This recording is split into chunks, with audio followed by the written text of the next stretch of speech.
I believe game mastering tabletop role-playing games is an art. Regardless to what the players are going through, they should be pressured to think from the moment the game starts until the end. They should be mentally tired, mentally drained by the end of the gaming session. I want them to have their great victories. I want them to feel that loss when they have failed at something. I want them to go through their ups and downs, but at the same time, I want them so busy thinking that it doesn't spoil the overall experience even at the worst of times. To me, this is why I say I do not focus on fun. I will assume that you're going to have fun, but the world is ready to react to you. I am busy game mastering, reacting to what you're doing and saying, and then there's a number of things I will initiate, NPCs coming into the scene, all this kind of stuff. And I'm so busy at doing my craft and making sure there's pressure on you, the player, to think that if you say, hey, are you worried if everyone's having fun? No, I'm running the fucking game. I hope they have fun. I'm having fun, but I'm not focused on that, right? I'm just focused on making sure everything goes right. And I think there is an art to being a player, playing your character, playing the game for what it is. You know what? I want players so busy playing that the idea that they create something in the story, they tell me who's who or what's what, is something they don't even have time for. Where they will depend on me to make up that person, that thing, and surprise them and make something interesting and see how that goes. I want my players so busy playing the game that the idea that they have to craft something into the world as if they were the game master is the last thing on their mind and the last thing they want to do. They want to play the game. They want to see how the world reacts. They got to face challenges. They're too busy overcoming the things that are coming their way through their own actions or through things that I initiate. In that zone, it will be fun. Not every moment, but it will be fun.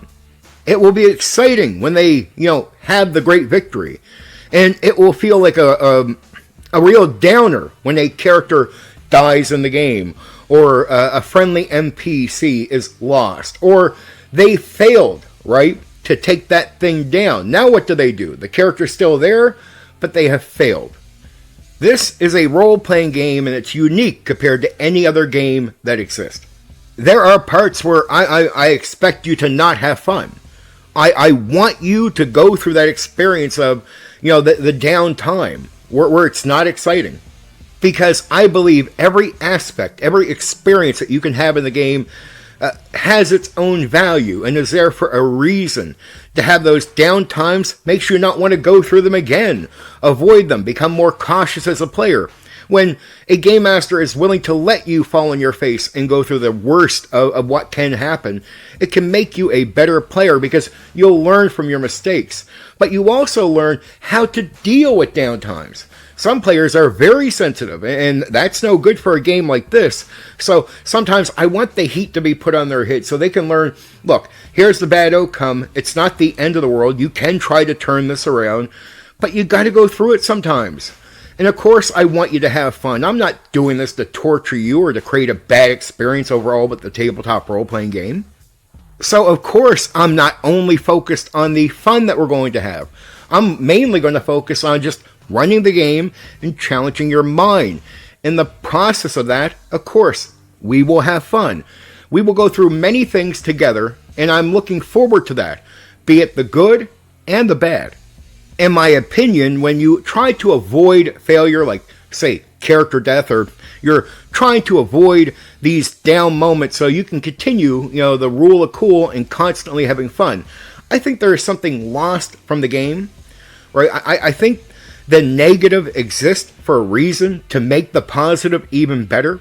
And when you avoid the negative, there's something you lose that you can experience with the positive that you're not going to if you don't know what it's like to fail, to go through misery, to have your down moment, or say you're somebody who's never had a character die. You don't even know what that's like.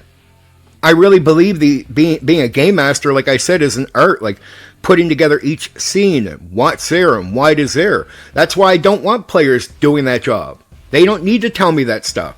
You know, if I do a good job, I'll be rewarded by having players come back to the game, and they'll be happy with what I do. If I fail at that job, I don't need you to fill in for me. I need to quit doing this. Your only job as a player is to simply what? Play the game. Not do the game master's job, not make things up, just play the game. That's it. That's all you have to do. And trust me, that's a workload in itself. And most players can barely do that right. The idea of giving players authority beyond that is, I mean, to me, ridiculous.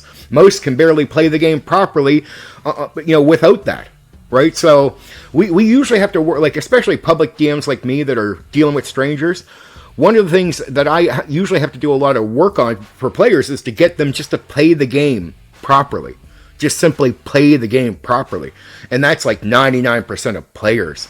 The idea of giving those players, those 99% of players, authority in creating stuff. It's like, man, you can't even play the game right as it is. I'm not going to give you this authority.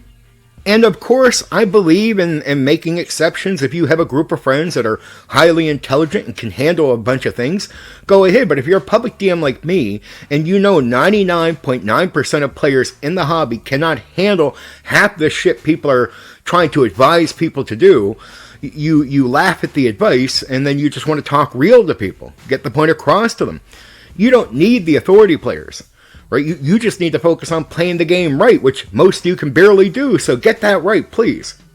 I mean, here's something you should consider. Most 5e players suck at 5e. Forget the extension of giving them more authority. They suck at 5e, and I mean suck at 5e. And that's the majority of 5e players.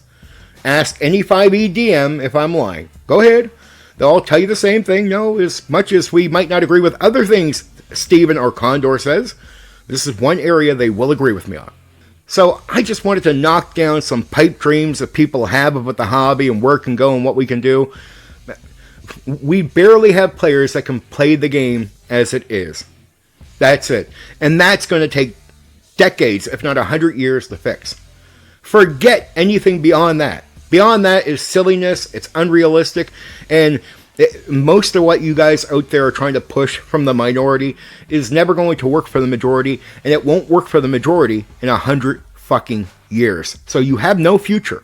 You can remain in your 1% where you want to try all these unique things, but don't get confused. Your 1% will never extend out any further into the hobby. Because most people in the hobby are not capable of doing what you're doing. I'll give you compliments, you 1%, maybe some of the more intelligent people in the hobby. But you're wasting my time. You're wasting 99% of people's time in the hobby with pushing what you want to do as if it were to be something that should be spread out amongst the other people. No, everyone else you're talking to cannot handle what you're doing. And before I blow too much smoke up your ass, most of the people in your 1% circle, well, they're like the 99%. They're actually not good at doing what you guys are doing, right?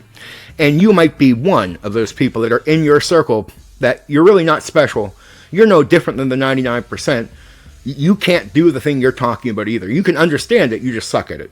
Anyway, for now, take care.